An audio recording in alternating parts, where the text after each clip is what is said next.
Bank loan से भरे गए हैं, खाते भरे गए अंबानी अडानी टाटा बिरला के, और जो गरीब जनता थी 15-15 लाख आने थे। देखिए महंगाई बेरोजगारी को तो ये दूर रखते हैं धर्म के नाम से। बाकी SC ST OBC क्या है, कमेरा है। 75 साल के अमृत महोत्सव के बावजूद भी SC ST OBC बेगुनाह जेलों में बंद है। नमस्कार, मैं कोमल सिन्हा। इस वक्त हम मौजूद है रामलीला मैदान में। आपको बता दें यहाँ पे न्याय अधिकारी सम्मेलन हो रहा है और हमारे साथ यहाँ राजबाला जी मौजूद है। राजबाला जी के बारे में आपको थोड़ी जानकारी दे दें। राजबाला जी हमेशा बहुजन समाज की आवाज़ बनी है, आज भी रामलीला मैदान में वो आवाज़ बन रही है। आइए उनसे बातचीत करते हैं। नमस्कार मैम, बहुत बहुत स्वागत है आपका हमारे चैनल में। आप ये बताइए, आप जो सम्मेलन यहाँ बहुजन समाज जो सम्मेलन निकाल रही है न्याय अधिकार, क्या ऐसा अन्याय हो गया जिसके लिए आपको न्याय अधिकार की मांग करनी पड़ रही है?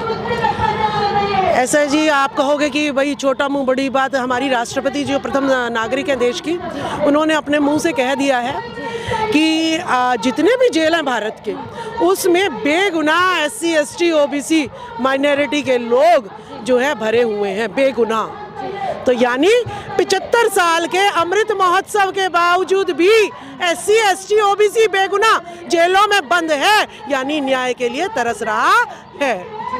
कोई पाप भी ना करो और हमें जो है गुनहगार ठहराया हुआ। इतने सालों से लोग जो है जवानी में कैद हुए थे और बुढ़ापा भी वहीं बीत जाता है, बच्चों की शादी भी हो जाती है और फिर भी वो जेलों में ही बंद है। तो राष्ट्रपति मुर्मू जी ने जो है ना ये अपने वक्तव्य से कहा है, तो यानी न्याय के लिए हम आज भी तरस रहे हैं। इसीलिए न्याय अधिकार महासम्मेलन जो है हम लोग कर रहे हैं। जी, क्या लगता है आपको, कौन है इसके लिए जिम्मेदार जो बेकसूर को जेल में रखा गया है? स्वर्णवादी, मनुवादी, ये जो है इतने साल, 1000 सालों से हमारे लोगों का शोषण कर रहे हैं, अपराध ये करते हैं। जनता डिमांड करती है भाई जिसने बलात्कार किया उसको जेल में डालो।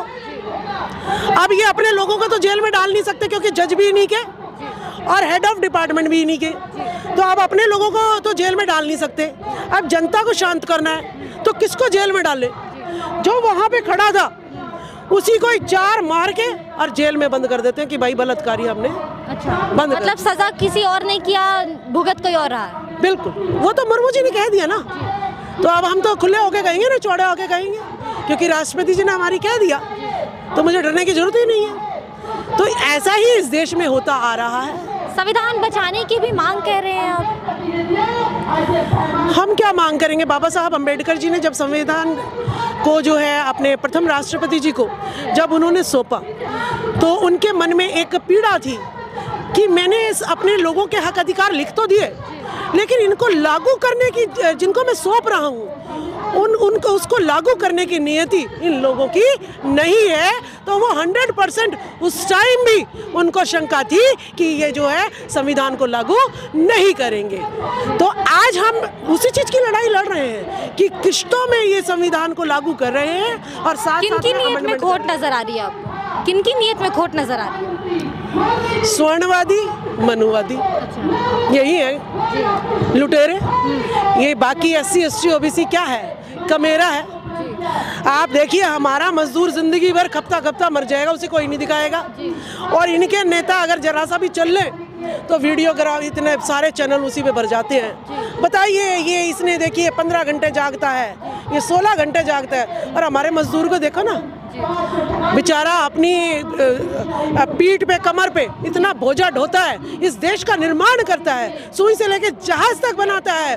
वो जो है 24 घंटे में से 18-18 घंटे काम करता है, उसका तो कोई नहीं बताता टीवी का चैनल। बीजेपी तो कहती है कि अगर किसी नीचे वर्ग के लोगों को भी अगर तकलीफ होती है तो उन्हें बड़ा कष्ट होता है।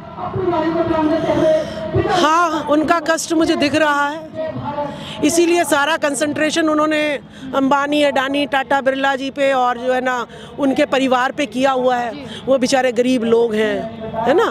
तो आपने टीवी पे देखा ही होगा कितने गरीब लोगों से पीड़ित होते हैं। अगर आप जो है ना उनकी बेटी की शादी होती है, उनके पास पैसा नहीं है तो उनके कन्यादान करने जाते हैं मोदी जी, ठीक है। अब उनका बेचारों का आर्थिक संकट इतना छाया हुआ है कि जियो को जो है मुफ्त में जो है ना कहते हैं कि मुफ्त में ले लो तुम इनका जियो का अकाउंट खुलवा लो और अपना जो है सब बैंक अकाउंट खुलवा लो, फ्री में अकाउंट खुलवा लो। तो क्या मिला उनको, जनता को क्या मिला? किसके बैंक लोन से भरे गए हैं खाते भरे गए? अंबानी, अडानी, टाटा, बिरला के। और जो गरीब जनता थी 15-15 लाख आने थे उसके खाते में बेचारे जो है ना पैसे कट ही रहे हैं, क्योंकि बैंक वाले तो अपना लेंगे ही चार्जेस, वो पैसे कट रहे हैं। तो इनकी नज़रों में गरीब कौन है? ये 10% लोग हैं। इसीलिए EWS का कोटा 10% का ही जनरल कैटेगरी का ही मोदी जी ने लागू करा है। तो इनकी मोदी जी की नज़रों में स्वर्ण जाति मनुवादी ही जो है ये सबसे बेचारे गरीब लोग हैं। हम SC ST OBC माइनॉरिटी, तो हमारे इनकी नज़रों में हम बहुत अमीर हैं और जो है ना बहुत सारे कॉन्ट्रैक्टरों के मालिक हम हैं, सारी फैक्ट्रियां हमारी हैं, सारी ज़मीन हमारी है और ये तो बेचारे मजदूरी कर रहे हैं। EWS के समर्थन में हैं आप या नहीं? क्या लगता है ये सही था या नहीं? बिल्कुल गलत था। अच्छा, कारण?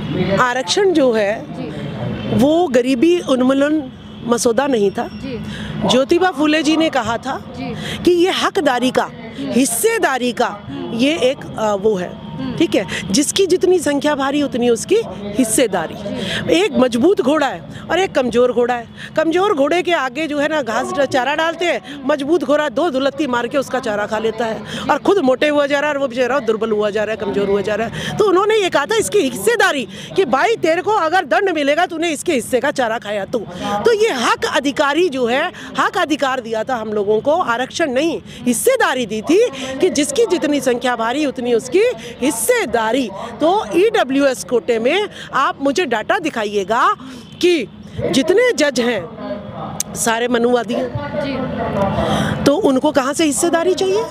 जितने हेड ऑफ डिपार्टमेंट हैं सारे मनुवादी बैठे हैं, तो उनको कौन सा एक आरक्षण चाहिए? जितने भी आप ज़मीनों के मालिक देख लो, सारे जो किसानों से ज़मीनें इन्होंने हथिया ली है। जितने बिल्डर बड़े बड़े दिख रहे हैं आपको, किसानों को तो मामूली सी जो है रकम देते हैं और उनकी ज़मीन जो है पुलिस फोर्स बुला लेते हैं, किसानों को मजबूरन अपनी ज़मीन बेचनी पड़ती है और इतने मंजिल फ्लैट बना देते हैं, फिर जनता से पैसे ले लेते हैं और भाग जाते हैं बीच में प्रोजेक्ट छोड़कर।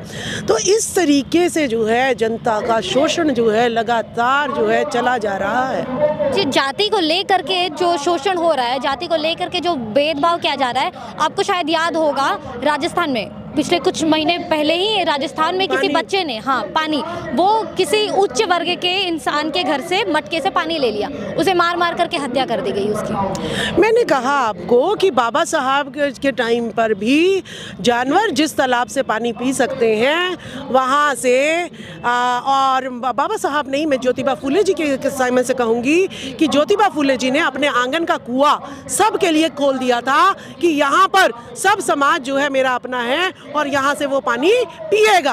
तो वहाँ पर तो उस टाइम तो किसी को भी पानी पीने की इजाज़त नहीं थी। यहाँ पर तो इतने ये मनुवादी लोग इतने कट्टर है कि कहीं कहीं पर ये घटनाएं अभी आज भी हमारी हो रही है, लेकिन उस टाइम तो 100% थी। तो इस चीज़ का हमने जंतर मंतर पर बहुत विरोध किया था और अब दोबारा ऐसी घटना मुझे नहीं लगता इतनी उसकी जो है हमने वो करी थी, अब दोबारा ऐसी घटना देश में होगी। अगर देश में ऐसी दोबारा घटना होगी तो उसको हम पुतला फूकेंगे और उसको जीने नहीं देंगे और उसको हर तरीके से जो है हम बेचैन कर देंगे, रोज़ मरेगा वो, ऐसी उसकी हालत कर देंगे। क्या लगता है आपको कौन है इसके पीछे का जिम्मेदार? मनुवादी, स्वर्णवादी, बस यही 2 दुश्मन है हमारे, मनुवादी, स्वर्णवादी। ये जो भी लोग हैं यही इस देश के विनाश का कारण है। नहीं तो सम्राट अशोक के टाइम पर सोने की चिड़िया किसी घर में ताला नहीं लगता था, लेकिन आज तो कितने भी ताले लगा लो, लेकिन उसके बावजूद भी चोरी इस कमेरे वर्ग के घरों में से रोज जो है डाका इसके घरों पे डल रहा है। ईवीएम मशीन को हटाने की भी मांग की जा रही है। ईवीएम मशीन की सेटिंग करके बीजेपी जो है, जहाँ पर हम लोग वोट भी नहीं डाल रहे बीजेपी को, वहाँ पे भी बीजेपी ही जीत के आ रही है। और उसके पैरेलल में जो आरएसएस ने नया बच्चा अपना पैदा करा है, केजरीवाल, एक नंबरी झूठा आदमी, कांग्रेस को हटाने के लिए, वो या तो बीजेपी आएगी या वो आएगा, या तीसरा ऑप्शन अगर करना है तो कांग्रेस पे है। बीएसपी जो राष्ट्रीय पार्टी है हमारी, उसको उसने ख़त्म करना है। हमारी जितनी भी, चाहे नीतीश यादव जी की पार्टी हो, चाहे लालू प्रसाद यादव जी की पार्टी हो, चाहे अखिलेश यादव जी की पार्टी हो, चाहे एम.के. स्टालिन जी की पार्टी हो, तो इन पार्टियों को ख़त्म करने का इन्होंने ठेका उठाया हुआ है और अपनी मनुवादी सोच वाली पार्टियों को उठाने का इन्होंने जिम्मा लिया हुआ है। आरएसएस तो ये भी कहती है कि 2025 तक भारत को वो हिंदू राष्ट्र बनाएगी। आरएसएस को मैं ये अपील करूंगी, मोहन भागवत को, तू मुझे तो बना, तू मुझे तो हिंदू बना, ठीक है? हम तू कराना मेरे से आरती, मर जाएंगे।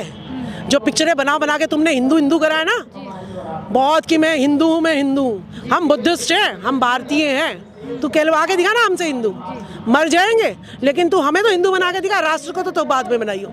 आज तक बना लिया तूने राष्ट्र को, इस भारत को आज तक तूने हिंदू बना लिया, आज भी तुम कह रहे हो हिंदू राष्ट्र, हिंदू राष्ट्र। तुम्हें क्यों बनाना पड़ रहा है हिंदू राष्ट्र? और भी बड़े मुद्दे हैं, महंगाई है, बेरोजगारी है, इस पे क्या कहेंगे? देखिए, महंगाई बेरोजगारी को तो ये दूर रखते हैं धर्म के नाम से। जब यहाँ इस देश में जो है मंडल कमीशन लागू हुआ था, इसी देश की राजधानी में कमंडल लेके चल पड़े, भाई श्री राम को लाना है और मंदिर वहीं बनाना है, ये कह के, और मंडल को जो है इन्होंने ख़त्म कर दिया। तो ये तो धर्म की आड़ में अपनी राजसत्ता और राजसत्ता पे कायम होते जा रहे धर्म के नाम पर। ये भोली वाली जनता को जो है इसका इतिहास तो पता नहीं है, गुमराह कर रही है। गुमराह, एक नंबरी लुटेरे हैं। और लुटेरे तो वही करते हैं, सैंपल कुछ दिखाते हैं और प्रोडक्ट कुछ बेचते हैं। तो ये लुटेरे लोग हैं। तो धर्म की आड़ में इन्हें बेरोजगारी से भी इनको दूर रखना है, और इन्हें तो ये है कि भाई मुसलमान तुम्हें मार देंगे, कोई बात नहीं, मेरे पास नौकरी नहीं है, लेकिन अगर मुसलमान इस देश में रहेंगे तो ये तो हमें मार देंगे और हम मर जाएंगे, इससे अच्छा भूखे रह सकते हैं, लेकिन इन मुसलमानों से हमें बचना है। तो इस आड़ में ये अपनी बेरोजगारी भी भूले हुए हैं, इस आड़ में ये अपनी बहन बेटियों की इज्जत भी भूले हुए हैं, इसी आड़ में ये भी भूले हुए हैं कि मुझे पानी पीने का अधिकार मिल रहा है या नहीं मिल रहा है, मुझे जो है जातिगत जनगणना मेरी हो रही है या नहीं हो रही है। इन्हें किसी चीज़ के फ़र्क नहीं है, बस जान बचानी है, और वो भी मुसलमानों से बचानी है, बस। बहुत बहुत धन्यवाद आपका हमारे शो में। तो जैसा कि हमने इनसे बातचीत की, इनका ये कहना है कि जनगणना जो नहीं हो रही है वो भी होनी चाहिए, क्योंकि पशु की होती है, पेड़ पौधों की होती है और अन्य चीज़ों की भी होती है। और इनका ये भी कहना है कि सिर्फ